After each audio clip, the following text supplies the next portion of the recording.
Moya nete diripan Are you simple? DJ Titan natoko kakan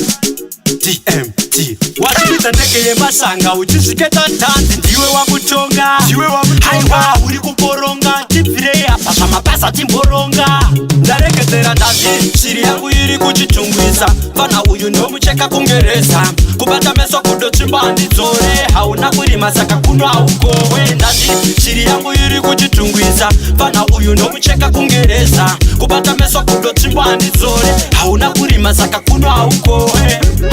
Wakutisa kirineti apa hauna malaini kungezi bukure arts Mwana nete ndino pesa mazipoti wakutamba ne mataka apa hapana kafati Shaipa Sholo ita shino nyata Kupana sisi ya shekutisa mpoma tata Masindewe akatisa simusoro ndo kurova uribure kuita kunge upobobo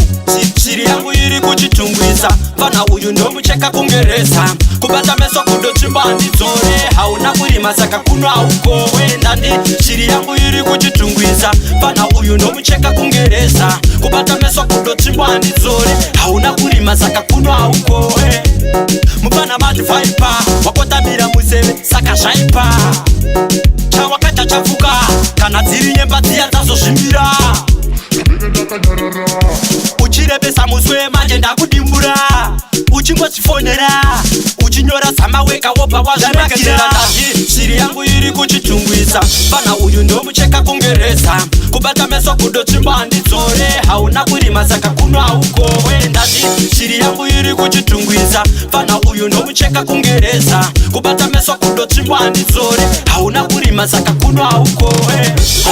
Wakutisa kirineti apa hauna malaini kungezi bukure arts Mwana nete ndino pesa mazipoti wakutamba ne mataka apa hapana kafati Shaipa Sholo ita shino nyata Kupana sisi ya shekutisa mpoma tata Masindewe akatisa simusoro ndo kurova uribure kuita kunge upobobo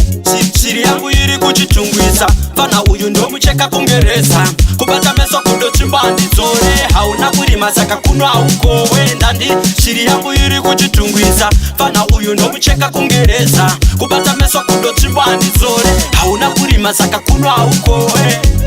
Mupana mati faipa Wakotabira museme saka shaipa